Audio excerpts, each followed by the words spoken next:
Yeah, just obviously spent yesterday going through the tapes, making our corrections, getting ready to play Utah State, getting ready for a great week, and looking forward to getting a number of players back and having a normal week of practice, which would be a great thing. So looking forward to all those things. I know we're playing a big game against Utah State. And they've got a lot of pride and got some very good players on their football team, and hopefully their roster will be healthy. Ours will be healthy. They'll come out here and we'll have a great chance to have a home game, which would be also pretty exciting. So looking forward to it. Happy to answer any questions. Hey, Steve, this is Mike Brohart. It's been a weird season for a lot of reasons, but you've had 9 of your true freshmen from your first recruiting class play. Yep. Obviously, Liss and Blackburn have made big contributions, but have they been able to learn a little bit extra having to deal with, I guess, the sideshow of COVID and grow up a little bit faster than a lot of freshman classes? That's a good question. I don't know that. But certainly these freshmen have gotten a lot of repetitions. That much I do know. And a lot's been put on their plate, especially in special teams. That's the part where I think in this year of COVID, a lot's come into play because it's been very demanding mentally and emotionally on a roller coaster ride. So what happens with a lot of players, all players, especially young players, is certain areas in terms of focus and concentration give. And a lot of times when a young player, it gives there pretty quickly. And with our roster rotating so much, a lot of those guys are in key positions on those teams, and it can lead to some breakdowns. So that experience, though, will really pay off. And I think the experience as a whole will drive home a lot of key points that are really important. And some of these young guys, freshmen and just other young players, I think are under fire learning the importance level of the intensity of every snap and how important, detail is. And so I think it's been a great learning experience, and I think it's going to pay dividends. And I think along the way, it's painful at times, but I wouldn't trade anything because I just think it's going to give us a chance to really forge our program moving forward. Steve, this is Kelly Lyle with the Fort Collins, Colorado, and you've got 18 seniors, grad students on your roster. Do you have any idea at this point how many of them this will mark the end of their career for, or is that something you wait? Yeah, those conversations will take place both on my end, administratively, player-wise. That stuff will happen at the end of the season. I just feel like right now we got to keep our focus on what's at hand, but certainly immediately thereafter, all those conversations will happen. I'm just wondering, because usually there's kind of senior day type, you honor those guys. Will anybody be honored at this point, or do you just have to wait and see? Yeah, I mean, my experience with senior days is, players walk for the fans, for their parents. Obviously, none of that's going to happen. So, that discussion still has to take place. It's a different kind of year. But in terms of the details of all that, that's not been discussed yet. Thanks. Terry Fry here. Given all the bizarre circumstances, going into this off season, I know it's still ahead of you, but going into this off season, are you going to, in planning the principles of your program, how far have you been able to do that under these bizarre circumstances? How far do you still have to go, and how is it different? Obviously, some of the elements are pretty obvious. How is it different than at Temple and BC? Well, listen, here's the crux of the problem for anybody coming into a program that has to be rebuilt. Just think of it. We talk a lot about the team. Well, what is the team? What is the team concept? The team is trust and accountability and reliability and, communication and togetherness. Those are all the things that are completely opposite of social distance. And so what happens is all the team building, bonding, all the meetings, one-on-one, the communications, I used to have a lot of players in my house for dinner and things like that. None of those things can take place. I left here in March and felt really good about the little bit we had got done and was really enjoying getting to know our team. And then boom, that's it. So what happens is I think two things. One, really getting to learn your team is harder, right? It's almost impossible. Two, communication is much more difficult now. It's like our communications via this, whatever this is, Teamworks or something, Zoom, and it's impersonal. And then fundamentally, you just lost so much fundamental time. And I'm a real big toolbox, fundamental developer mindset guy, and our staff is.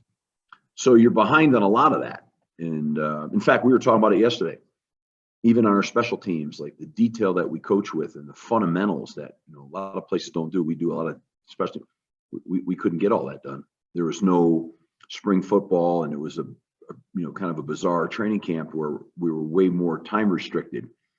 So there's a lot of things that go into building a program that you're just breezing by. Now can you get away with that if you've been in a place for a couple of years? Yeah. Can you get away with it if your roster's completely together? Sure. But when you're trying to formulate something brand new, it just depends on every situation's different. But I could tell you here, we needed all that. So we're getting that now. We've played 4 games. It's almost like an extended spring football, for crying out loud. And but a lot of things, I think, in a positive way, it may be negative that have happened, but I believe it'll turn into a positive. I really love. Let me tell you what I love about last week's game. There's some things I don't love about it, right? Here's what I love about it. We weren't very good stopping the run here. We weren't very good running the football here. 2 things that I believe are critically important to the foundation and the building blocks of a program. Toughness. We took one of the best rushing teams in the country, and we held them to the fewest yards they've rushed for all season. We finally ran the ball for over 4.1 yards a carry, okay, which is pretty damn good against one of the highest pressure outfits and one of the best teams against the run in the country. That spoke volumes to me of the real important building blocks of a program. Now, our issues in the last 2 weeks against 2 of the better teams in the conference have been on special teams, and they've been like all different, and really a byproduct of 1 week. It's like our coverage is great. It's actually great. Then all of a sudden, boom, it hits you like, oh my God, where's our coverage, right? So like, it's kind of bizarre. But we've had some holes pop there, but I think it also serves as a learning tool of how critically important and why we try to approach them the way we approach them, because it can just take 3 plays. You could run 70-something plays on defense, 60-something plays on offense, but 3 plays can dictate the outcome of a game. And the best part is we've had outstanding coverage, and all of a sudden we had awful coverage. But the good news is it didn't just all of a sudden was a crisis or something. It's a play that we need to go back and reinforce again, but correctable totally. But here's what you can't correct real quickly. If you're getting gored in the run game and you can't run the ball an inch, you can't really fix that. That's a long, long process. But I think we're making extremely great headway developing those tenets of football. And I think fundamentally we're developing a hell out of special teams. Right now, what we can't do is we just can't keep our roster stabilized on any given week on who's making up those 11 guys. And it's become a problem. And there's nothing I can do about that right now, except keep working at it. And I think we're going to forge something great there too. I think our building blocks are really going to, I think we're not very far away, to be honest with you. And I think I'm very confident that, we're going to really enjoy some real good success. And I'm looking forward to it. But we got a lot of work left to do. I mean, I don't act like the job's done. It's not, by no means is it. But I really like some of the core tenets that you can see developing. Like if you guys paid attention and watched those two running backs, they ran like real backs in that game against the best defense in the league. That was pretty impressive. If you take the time and watch the tape, watch it. Both of them. Holy cow. But I tell you what, that was really nice to see. Really nice to see. Up front, this was the first game we had a couple of issues. Well, you're going to have a couple of issues when they come in with multiple blitzes every down, but we also had some personnel people gone, which created a shuffle. And that's the first time we've had to shuffle up front on the offensive line against the best defensive front in terms of multiple blitz packages. Yet we ran the ball for over 4.1 yards carry, and we had our best running output against the best defense. So that tells you everything. If you're really watching what's important, that tells you what's going on right now. So I'm excited about the week. You want to keep building. I'm guessing as you fix areas, other little areas will pop open a little bit on you, and that's all part of it, you know. But I think we're getting to address everything. I think we're getting to really see the full breadth of our team. And I think, you know, we're going to be able to go into an off season understanding what really needs, where we might be deficient, what we need to add. And I'm excited about all of that. Hey, Steve, Justin, Michael of DNVR here. Given everything that you just said, would you be open to potentially playing another game if the opportunity, arised? Oh, yeah. I hope you guys, if you can broker that deal, let me know. I'd love to play another game. I'd love to play 2 more games, 3 more games, 4 more games. I mean that wholeheartedly. But certainly 1 more, yeah. Mm-hmm. But, you know, as you guys know, there's a lot that goes into that, right? We lost our home games. And all of a sudden, you know, financially to have to pick up and go somewhere else is probably asking a lot, but certainly somebody coming here, whatever. Yeah, I'm totally open to that. You know, I mean, I'm a football coach. I want to coach football. You know, I know how important weightlifting and everything is, but I mean, I'm not into all that. I mean, you get better by playing, and so I'd love to keep getting better and keep playing. But you know, we'll see. I don't think the door's shut on any of that. I just don't. You know, you guys see. I mean, it's getting harder and harder each week, right? So I don't know. I just don't know. You know, but I know it is getting harder each week. We have, you know, knock on wood, I hope we appear to be getting healthier. So I hope that stays that way. And then Steve, you this is just Mike mentioned. Go ahead, Mike. No, go ahead, Justin. Follow up. You mentioned a lot of positives. One of the groups that really, stood out in that game was the defensive line. They had 15 tackles for a loss. Have they exceeded your expectations this season? We knew they'd be pretty good, and we didn't even have 2 starters, right? I mean, Dev Phillips wasn't able to be at the game. He is outstanding, and Rooks is a talented pass rusher. So we those guys. Here's what was so impressive in that game.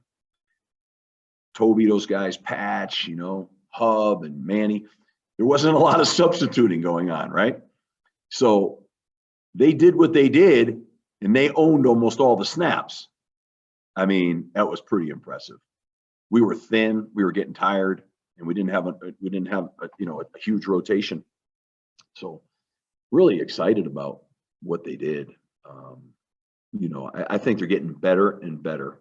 And shoot, I hope we get them all back. You know, you'd have to speculate you'd have a chance to have the best defensive line in this conference, which is, I mean, that's a pretty big deal. Now, who knows, right? I don't know all that yet, but very, very excited about the D line and their development. That's what I'm saying. There's a lot of stuff. I'm really fired. Our front 7 on defense, I really like their development. I love the front 7 on offense, their development. I just do. I mean, you know, and those are the things that are the hardest to change. They're the hardest to develop. The other stuff, listen, I'm not sticking my head in the sand because I'm involved with it every single day on special teams. But like, you know, the net fell apart on that play. Now, hey, it was a 90-yard return and it cost us 7 points. That's a big deal. But you can get the net right. Net's been right. Now, the net wasn't right on that play. And the same with kickoff. Kickoff coverage has been outstanding, I think. I mean, it's just been really – then all of a sudden it's not. Well, we have couple, 3 new people in there and young guys on punt, on the coverage, and on kickoff, and that showed up a little bit, you know. So it didn't show up a little bit; it showed up a lot. But that stuff, I'm upset about it, and it cost us. But that is real fixable. Putting a great defensive line together, that's not, and putting an offensive front together, that's hard. That can take a long time. And I just think we're on really good pace for that right now. I'm telling you, the way that defensive line stopped the run against that team was impressive. And I'm telling you, the way we ran the ball against every blitz known to man, every snap coming at you, that'll help you grow. That's going to help you grow. And the reason why our D-line is growing, by the way, one of them, obviously, I think Antoine's doing a fabulous job. But I think in practice, when you run it every day and you got to defend it every day, you get better on defense. And on offense, when you have to run it against a good defense front, you get better. That's how you get better. There's an emphasis. You kind of get what you emphasize. And so we're growing in those areas. That's why I'm so excited, because I know that's going to be the fastest dividend payback. And, you know, as painful as some of these things are, and then these young guys getting these reps on special teams, that's how careers blossom. And we're going to need some of those guys next year, obviously. And they get their feet wet like this. It's really important. And obviously we've seen it be painful, but it's important. To follow up on that, Steve, Scott Patchen said he came here really to learn from Antoine Smith. He was excited about that. Mm-hmm. His addition to your defensive line, where have you seen that benefit you most? I think his leadership, his approach to football, his maniacal approach to football, the way he prepares for games, the way he trains. I think, you know, he teams up with Manny, and it starts to be and Toby. And those 3 guys with that same mindset permeates the rest of the defensive line, and the culture of their defensive line becomes that hard-working, tough, you know, great pride, you know, coach me as hard as you can coach me type of thing. That's what it's all about. You've got to develop your units, and then there's got to be unit leaders and unit pride. Well, Patchen is a unit leader. Obviously, he has ability, he's got experience, but I mean, really, it's that kind of stuff, and that's steamrolled in that room. And what we're trying to do is build that in these units. We're not there with all the units yet, but we're making our way through them. And so Patchen brought that to the table, which is incredible. Cam Reddy has brought to the table on the offensive line that type of meticulous preparation. I see it in our backs. I think Marcus and Ajon have developed this meticulous approach to preparing for games right now. It's like, it's kind of, you know, different for them, and but it's been great. Look at the improvement you saw. I mean, like those are those, and whoever asked me, I forgot who asked me it earlier about, those are the things that probably got delayed and probably put us a little behind with 2020 COVID, right? But they're happening. And they're happening now in real solid fashion. We got to keep getting more of that to happen, and that's when your team starts to really grow. Now you still need good players and all that. We have good players, but you know, a lot of good stuff going on. Back to Patchen a little bit. When you look at it, I mean, he's among the national leaders in sacks and tackles for loss, but he's also one of your better run stoppers. How impressive has that been to you about just the total player that he is? He's not a situational kind of guy. No, and he wanted to come here because he wanted to be developed as an every down player, because he knows that's what needs to happen. And so it's been mutually beneficial, and he's terrific. I mean, you know, I go back with him, you know, in the kitchen with his family years and years and years ago when we recruited his older brother.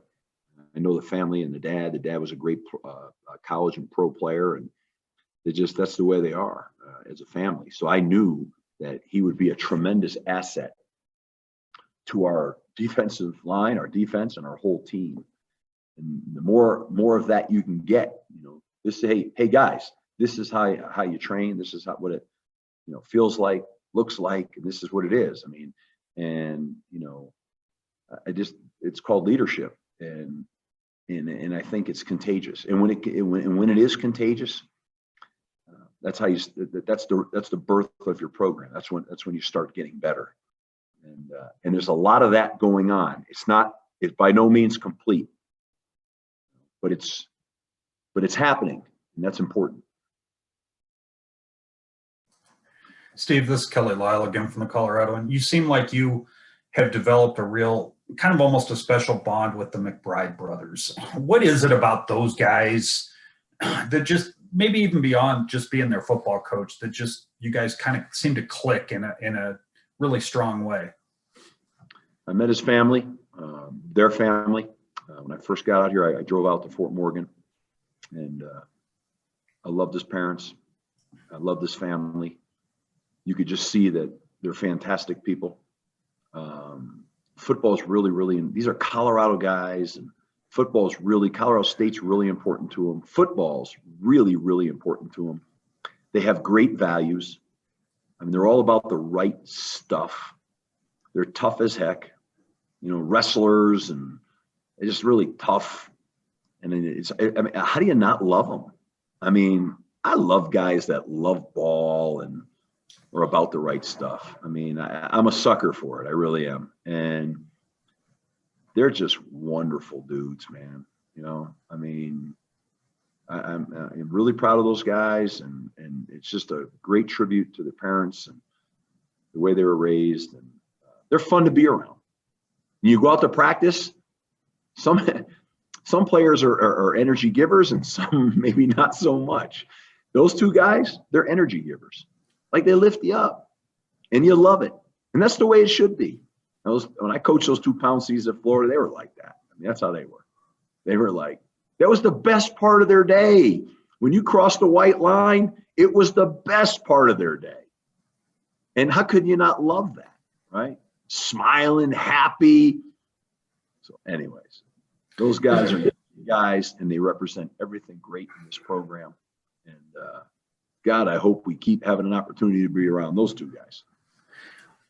Are they kind of that blue collar mentality that you want in your program? I mean, you talk about the upbringing and the values, and do you feel like there is that real just kind of a blue collar, the more you put into it, the more you're going to get out of it? And I don't care where you started, but we're going to get there. 100%. Yep. Listen, in a perfect world, wouldn't you love to have like 15, 20, 30 of those guys right in the state of Colorado right here and build this program that way? Wouldn't that just be awesome? Right? That's the way it should be done. And our job is to find as many of those guys as we can. They are diamonds, and they're out there. And I think that's the best way to do this. But yeah, they're fabulous guys now. I mean, A1A. Thanks.